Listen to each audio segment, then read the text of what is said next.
कौन सा है नॉन कॉपरेशन मूवमेंट का प्रपोजल वाली जगह? ए, कलकत्ता, सितंबर 1920।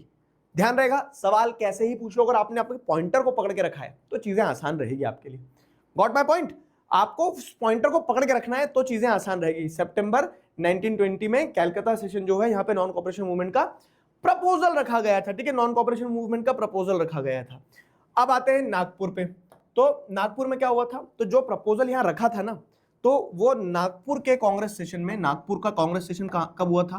तो ये पॉइंटर्स, अच्छा मैप जब करोगे ना, खिचड़ी मत बना देना मैप की, वहां पे सोफिस्टिकेटेड तरीके से, साफ तरीके से, जैसे बायोलॉजी के डायग्राम में लेबलिंग करते समय टीचरों ने सिखाया होगा ना कि अलाइनमेंट रहना चाहिए, कि एक लाइन में लगे वो सारी चीजें, ऐसे एक लाइन में लिखे। तो जैसे यहाँ पे फर्स्ट कलकत्ता, ठीक है, मैं इसको साफ सुथरे तरीके से करके बता रहा हूं।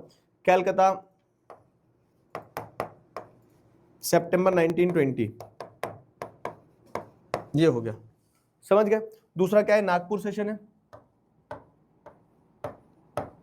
नागपुर दिसंबर 1920। क्लियर हो रहा है ना? ऐसे फिर क्या है? दिसंबर के उसमें क्या हुआ था? तो दिसंबर के नागपुर वाले कांग्रेस सेशन में नॉन कॉपरेशन मूवमेंट को एक्सेप्ट किया था। Non cooperation movement was accepted here, कि हाँ एक्सेप्ट कर लिया नॉन कॉपरेशन मूवमेंट को। फिर आता है मद्रास। मद्रास 1927 का जो कांग्रेस सेशन था, मद्रास का 1927 का जो कांग्रेस सेशन था, मद्रास के कांग्रेस सेशन में क्या हुआ? मद्रास मतलब आज का चेन्नई। तो आज का चेन्नई, ये रहा चेन्नई, ठीक है। तो चेन्नई के कांग्रेस सेशन में क्या हुआ था जो 1927 में हुआ था? तो यहां पे ना जो साइमन कमीशन आने वाला था इंडिया में, साइमन कमीशन इंडिया में जो आने वाला था, उस साइमन कमीशन को अपोज किया था, साइमन कमीशन को, ठीक है, अपोज किया था ये मद्रास का। समझ में आ रहा है? मैंने एक मैप पे तुम्हें प्रॉपर तरीके से लेबलिंग करके दिखाई है। साफ सुथरा लिखना, अगर लोकेट करने को आएगा, लेबल करने को आएगा, आइडेंटिफाई करने को आएगा, जैसे भी सवाल पूछ लें, आपने पढ़ा है तो फिर बनना चाहिए वो। क्लियर हुआ? तो जैसे मद्रास 1927 के कांग्रेस सेशन में, या फिर ऐसा पूछ लिया गया क्वेश्चन, पॉइंट नंबर 3 या फिर बी ऐसा लिखा रहेगा, क्योंकि 2 नंबर का मैप वर्क आना हिस्ट्री से, is marked a place where Indian National Congress session was held in 1927, तो वो मद्रास है। ठीक है, यहां पे क्या हुआ था? जो साइमन कमीशन आया था, तो साइमन कमीशन को अपोज किया गया था। ठीक है, ओपोजिशन टू साइमन कमीशन, समझ गए? साइमन कमीशन को अपोज किया गया था। Got my point? तो इस तरह से इंडियन नेशनल कांग्रेस सेशन में, एक और अंदर की बात बता दूं मैं तुम्हें, कि 2 नंबर का हिस्ट्री का मेंबर आएगा, तो 2 नंबर में से 1 नंबर तो पक्का है इंडियन नेशनल कांग्रेस सेशन की चीज पूछेंगे, और 1 नंबर की जो चीजी पूछेंगे तो 1 नंबर की चीजी इनमें से पूछ लेंगे। खेदा, चंपारण, अहमदाबाद, जलियांवाला बाग या दांडी मार्च कुछ लगाओ, बाकी एक इंडियन नेशनल कांग्रेस सेशन तो पक्का पूछेंगे वो। ठीक है, तो 3 इंडियन नेशनल कांग्रेस सेशन थे हमारे, ये तीनों इंडियन नेशनल कांग्रेस सेशन लगा लिए।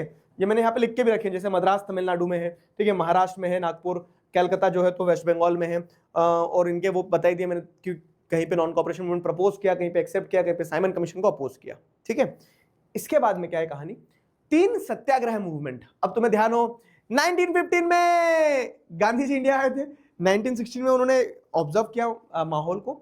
1917 की अगर बात करें हम, तो 1917 में कहां गए महात्मा गांधी?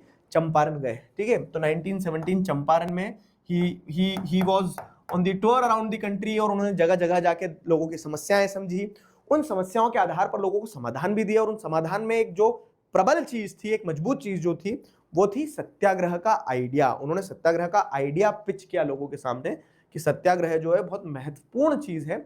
और उस सत्याग्रह के आइडिया में जैसे अगर आप देखोगे तो महात्मा गांधी ने पूरी कंट्री में नॉन कॉपरेशन मूवमेंट या बड़े मूवमेंट लॉन्च करने से पहले रीजनल लेवल पर अलग अलग क्या किए? मूवमेंट्स किए। तो चंपारण बिहार में है, ठीक है, चंपारण यहाँ पे बिहार में आपको देखने को मिल जाएगा। ठीक है, ये रहा चंपारण बिहार, और इस चंपारण में महात्मा गांधी ने क्या किया? जैसे अगर आप देखेंगे तो चंपारण बिहार में जाके महात्मा गांधी ने ये, जैसे वही है पॉइंट 1 चंपारण,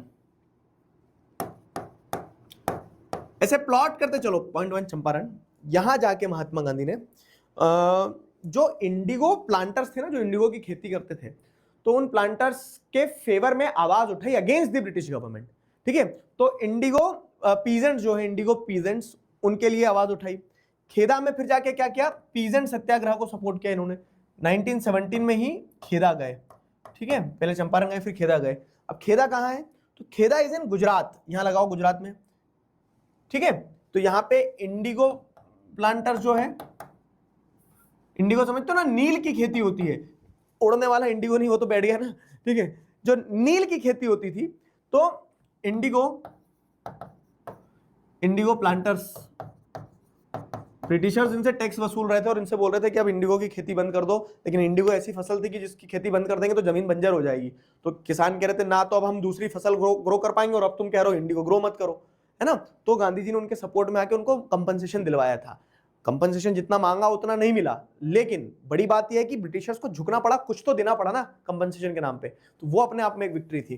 तो इंडिगो प्लांटर्स के सपोर्ट में आए महात्मा गांधी यहाँ पे, ठीक है। खेदा में क्या है, पीजेंट्स की फसल खराब हो गई थी, क्रॉप फेलियर्स थे, प्लेग एपिडेमिक फैला हुआ था, तो वहां पे पीजेंट्स को टैक्स ना देना पड़े, इसके लिए महात्मा गांधी ने पीजेंट्स का साथ दिया अगेंस्ट द ब्रिटिश गवर्नमेंट, ठीक है। तो यहाँ पे आप देख सकते हो पीजेंट्स के साथ थे महात्मा गांधी। फिर अहमदाबाद मिल वर्कर, अहमदाबाद, अब यहाँ एक इंटरेस्टिंग केस है। 1918 में महात्मा गांधी अहमदाबाद जाते हैं, और 1918 में अहमदाबाद में क्या करते हैं महात्मा गांधी पता है?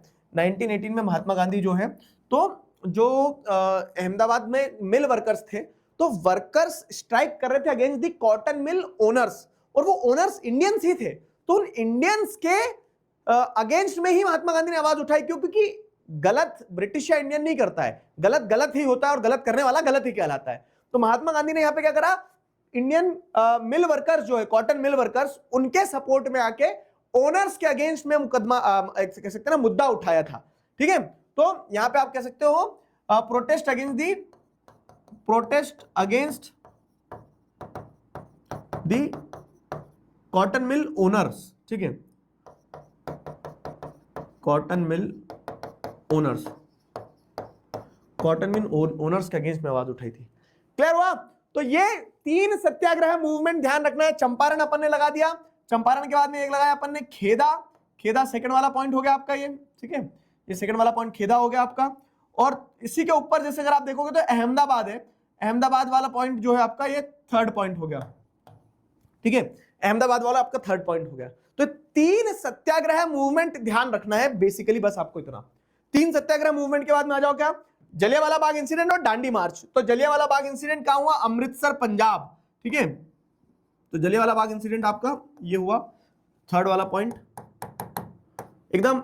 बस थोड़ा और अगर अपन अमृतसर से आगे चले जाएंगे तो पाकिस्तान में चले जाएंगे, लेकिन इसीलिए क्या है, एकदम बॉर्डर पे आपको लगाना है अमृतसर, ठीक है। ये हो गया आपका अमृतसर में जलियांवाला बाग इंसिडेंट हुआ था, आपको ध्यान हो, जनरल डायर ने गोलियां चलवा दी थी, तो अमृतसर। और अमृतसर के बाद में नीचे है दांडी मार्च। तो अब देखो लॉजिक लगाना है, दांडी कोस्टल टाउन, तो अपने आश्रम साबरमती आश्रम से पैदल पैदल चले थे, 200 माइल चले थे, 240 माइल चले थे, 24 दिन तक चले थे, ध्यान आ रहा है। और वो कहां पहुंचे थे? दांडी कोस्टल टाउन पे, कोस्टल एरिया में जाके उन्होंने क्या करा, नमक उबाल दिया, और यहां से सिविल डिसोबीडियंस मूवमेंट स्टार्ट हुआ था, याद आया, ठीक है। तो वो दांडी जो है कोस्टल टाउन है बाबू, ठीक है। तो ऑब्वियस है कि कोस्टल टाउन है तो समुद्र की तट पे ही लगाएंगे उसको, जो कोस्टल एरिया रहेगा वहीं लगेगा वो, है ना। तो ये हो गया आपका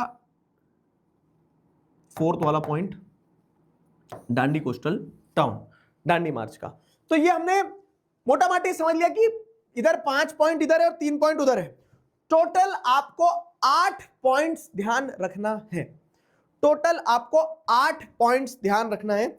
और ये जो 8 पॉइंट्स हैं, इन 8 पॉइंट्स के आधार पर आप क्या देखेंगे, इन 8 पॉइंट्स के आधार पर आपका एक पूरा का पूरा क्या बन गया है, मैप वर्क बन गया, 2 नंबर पक्के हो गए। कमेंट में लिखना है कि हाँ सर हिस्ट्री कंप्लीट हो गया हमारा, 2 नंबर पक्के हो गए, और 5 भी लिखना है, रुक जाओ, तो 2 + 3 करेंगे अपन। तो ये हिस्ट्री से सिर्फ इतना मैप वर्क आना है, इसके अलावा आप मैप वर्क की 1% चिंता मत करना, दैट्स इट। हिस्ट्री से सिर्फ इतना मैप वर्क करना है अपने को। इसका आंसर मैंने यहाँ पे बना के दे दिया आपको पूरा। तो जैसे अगर अपन रिवाइज करें यहाँ पे, तो ये चंपारण है, ठीक है, मूवमेंट ऑफ इंडिगो प्लांटर्स हो गया, पीजेंट सत्याग्रह के लिए जैसे आप देखेंगे तो ये क्या बोलते हैं, खेदा हो गया, खेदा के बाद में अहमदाबाद में आप देखेंगे कॉटन मिल वर्कर्स का satyagraha against the cotton mill owners हो गया, अमृतसर पंजाब में जलियांवाला बाग इंसिडेंट हुआ था, और उसके नीचे दांडी कोस्टल टाउन जो है, तो दांडी कोस्टल टाउन में यहाँ पे देखेंगे सिविल डिसोबीडियंस मूवमेंट यहाँ से स्टार्ट हुआ था। सॉल्ट मार्च यहाँ पे एक तरह से कह सकते हो ना, यहाँ खत्म हुई थी एक तरह से, जो सॉल्ट मार्च दांडी मार्च चल रही थी वो। क्लियर हुआ? तो ये 5 पॉइंट आप, मतलब ये 2 नंबर आपके पक्के हो गए 8 पॉइंट्स में। अब आ जाओ अपन किस पे आते हैं, ज्योग्राफी पे। तो जैसे मैंने आपको बताया ज्योग्राफी का पूरा का पूरा सिस्टम क्या है कि ज्योग्राफी में चैप्टर 2 को हटा के बाकी सारे चैप्टर सारे, और बाकी सारे चैप्टर्स में भी क्या है मैं आपको बता रहा हूं कि बहुत इजी है। इधर बहुत सारे पॉइंटर्स आपको दिखते होंगे, लेकिन बहुत सारे पॉइंटर्स को अगर लॉजिक लगा के करोगे तो आसान रहेगा। फाइन, लॉजिक लगा के करेंगे तो आसान रहेगा। तो इन पॉइंटर्स पे कूदी मारते हैं। सबसे पहले रिसोर्सेज एंड डेवलपमेंट। सुनो मेरी बात, किसी को बताना मत, ये आपके और मेरे बीच की बात है कि रिसोर्सेज एंड डेवलपमेंट वाला जो चैप्टर है ना, इस चैप्टर से मैप वर्क आता है किस चीज के लिए, जो सीबीएसई ने लिखा है, identification of major soil type. अब आइडेंटिफिकेशन क्या होगा कि वो मान लो ऐसे एक सॉइल को शेड करके दे देंगे आपको, ठीक है, मैप पे ऐसा अगर शेडेड पार्ट रहेगा तो इस शेडेड पार्ट को आपको बताना होगा कि आइडेंटिफाई दी सॉइल टाइप, यहाँ पे कौन सी सॉइल है ये, ठीक है, तो ये कौन सी सॉइल होगी। अब ऑब्वियस है आपके मन में आ गया जवाब, मुझे सुनाई देगा, लेटराइट बोला आपने, तो ये लेटराइट सॉइल है, मन से जुड़े ना अपन तो ये लेटराइट सॉइल है, ठीक है, ये लेटराइट सॉइल है। अब क्या होगा, इस तरह के क्वेश्चन बनना चाहिए अकॉर्डिंग टू सीबीएसई, पर जो अपने दोनों के बीच की बात है, मैं इतने सालों से देख रहा हूं, ठीक है, कभी भी बोर्ड एग्जाम में किसी भी सेट में ये वाले टॉपिक से क्वेश्चन बहुत ही कम आए हैं, मतलब नेग्लिजिबल है। मैंने तो देखा नहीं कभी एक आधा अलग अलग रीजन्स के किसी रीजन में एक आधा क्वेश्चन फंस गया तो फंस गया, नहीं तो ये दिया जरूर है लेकिन इस पर क्वेश्चन आते नहीं है, तो छोड़ देते सर, छोड़ना नहीं है, पढ़ के सब कुछ चलना। अगर आ गया तो अभी तक नहीं आया, इस साल आ गया तो, क्योंकि दिया तो है सिलेबस में, तो एक बार नजर दौड़ा लो। लेकिन नजर क्या दौड़ाना है, देखो, तो आपको मेजर सॉइल टाइप्स पता करना है। एल्यूवियल सॉइल है, एक ब्लैक सॉइल है, एक रेड एंड येलो सॉइल है, लेटराइट सॉइल है, एरिड सॉइल है, फॉरेस्ट सॉइल है, ठीक है। तो अब ऑब्वियस है कि पहला पॉइंट अगर हम देखें तो एल्यूवियल सॉइल कहां मिलेगी आपको, नदर्न प्लेन में और कोस्टल एरियाज पे जहां नदी है वहां एल्यूवियल सॉइल मिलेगी। ब्लैक सॉइल जैसे आप देखोगे तो गुजरात, महाराष्ट्र, मध्य प्रदेश का ये वाला पार्ट जो है, तो ये ब्लैक सॉइल वाला पार्ट हो गया। रेड एंड येलो तो साउथ इंडिया का मेजर हिस्सा और नॉर्थ ईस्ट का कुछ पार्ट, यहां पे आपको रेड एंड येलो सॉइल मिल जाएगी। लेटराइट सॉइल जहां हैवी बारिश होती है और टॉप सॉइल वॉश ऑफ हो जाती है, तो ऐसे तो पैचेस में है रेड सॉइल, लेटराइट सॉइल, लेकिन आपको दो पैच याद रखना है, एक वेस्टर्न घाट वाला और एक मेघालय वाला। ये दो पैचेस जो है, इन दो पैच में आपको मेजर लेटराइट सॉइल मिलेगी, दो पैच में मेजर लेटराइट सॉइल मिलेगी, ठीक है, ये हो गया।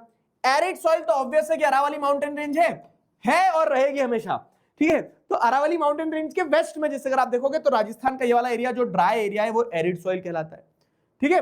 फिर क्या है, फॉरेस्ट सॉइल, तो फॉरेस्ट सॉइल पूरे माउंटेन, इसका हिंट क्या है देखो, इसको माउंटेन सॉइल भी कहते हैं, तो पूरा माउंटेन वाला जो रीजन है, जम्मू कश्मीर, हिमाचल प्रदेश, उत्तराखंड, सिक्किम, अरुणाचल प्रदेश, ये वाला जो रीजन है, तो यहां पे आप क्या लिख सकते हो, फॉरेस्ट सॉइल लिख सकते हो। अब आप बोलोगे सर खिचड़ी बना दी आपने, तो पहली बात तो आपको मार्क नहीं करना, आएगी तो आइडेंटिफिकेशन के लिए आएगी, और आइडेंटिफिकेशन के लिए अगर आएगी तो चैप्टर 1 का ये जो मैप है आपका, नजर दौड़ाओ, ये एल्यूवियल सॉइल है आपकी पहली, ठीक है, ये पहली वाली एल्यूवियल सॉइल, पहला लगा दिया अपन ने, ठीक है। मैं 1 2 3 इसमें लिख देता हूं, 1 2 3 4 5 6, है ना। रेड एंड येलो, फिर ब्लैक सॉइल, तो ये ब्लैक सॉइल सेकंड हो गया आपका। रेड एंड येलो सॉइल, तो ये red and yellow soil third हो गया आपका। देखो ये पूरा पैच पैच में है ना। फिर आती है लेटराइट सॉइल, तो मैं आपको बोल रहा हूँ लेटराइट सॉइल में आपको एक ये वाला पैच और ये वाला पैच ध्यान रख लो, बाकी छोटे छोटे टुकड़े ध्यान रखने की जरूरत नहीं है, ठीक है। तो ये आपका हो जाएगा कौन सा, फोर्थ वाला लेटराइट। फिर उसके बाद क्या है, एरिड सॉइल, तो ये फिफ्थ वाली आपकी हो गई एरिड सॉइल, ठीक है। और सिक्स्थ वाला आपका है फॉरेस्ट सॉइल, तो ये ऊपर की जो सॉइल है ये सिक्स्थ वाला आपका है, ये पूरा का पूरा फॉरेस्ट सॉइल। गॉट इट, सीधा सिंपल सटीक टू दी पॉइंट लिखना है बस, ठीक है। ये हो गया आपका फॉरेस्ट सॉइल, क्लियर, ये हो गया आपका फॉरेस्ट सॉइल। अब चैप्टर 2 से मैप नहीं आना, चैप्टर 1 का करवा दिया ज्योग्राफी का, चैप्टर 3 पे आ जाओ। चैप्टर 3 में क्या है, हाँ, ज्योग्राफी ऑल टोटल 3 नंबर की आएगी, तो 3 नंबर में ये सारे चैप्टर पढ़े, थोड़ा ज्यादा। आप बोलो सर हिस्ट्री में तो आपने 2 नंबर के लिए 8 ही पॉइंट पढ़ा है और इसमें हर एक चैप्टर में 8 पॉइंट पढ़ा रहे हो, ठीक है। थोड़ा सा ज्योग्राफी में 3 नंबर के हिसाब से अपने को ज्यादा पढ़ना, लेकिन 5 नंबर के हिसाब से तो ओवरऑल आपको पता चल गया ना पेपर, फिर शिकायत कर दो। तो लोकेटिंग एंड लेबलिंग की अगर बात करें तो लोकेटिंग एंड लेबलिंग में क्या, देखो डैम्स आएंगे चैप्टर 3 से, वाटर रिसोर्सेज चैप्टर है।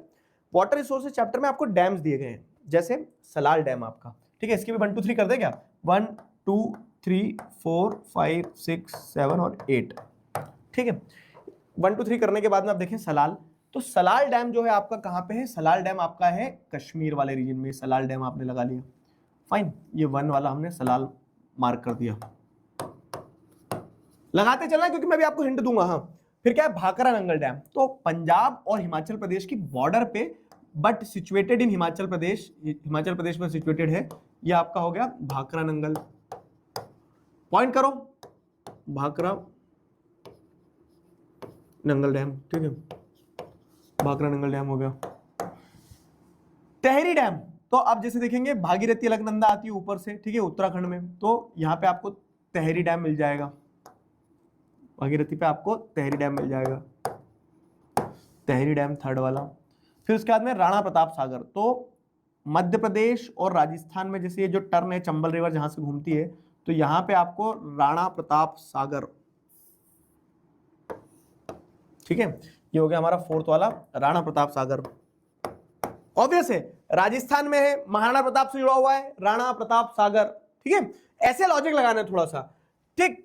तो जैसे अगर आप देखेंगे तो सलाल डैम हो गया, भाखरा नंगल हो गया, ऐसे भांगड़ा से भाखरा नंगल ऐसा कुछ ध्यान रखते, तो पंजाब के पास में हिमाचल प्रदेश है, उसमें हो गया भाखरा नंगल, ठीक है। तेहरी तेहरी डैम जो है तो तेहरी रीजन है, तो उस पे से तेहरी डैम हो गया उत्तराखंड में। राणा प्रताप सागर तो महाराणा प्रताप से, राणा प्रताप राजस्थान में आपको ध्यान रहेगा, ठीक है, राणा प्रताप सागर। पढ़ने के बारे में पता सबसे मजेदार चीज क्या है कि रटोगे तो रटते रह जाओगे, जीवन भर रटते रह जाओगे, और जब कनेक्ट करना शुरू कर दोगे ना कि एक पॉइंट को यहां से ऐसे जोड़ दिया, इसको ऐसे जोड़ दिया, तो बहुत इजी हो जाती है चीजें, ठीक है। तो ये राणा प्रताप सागर हो गया।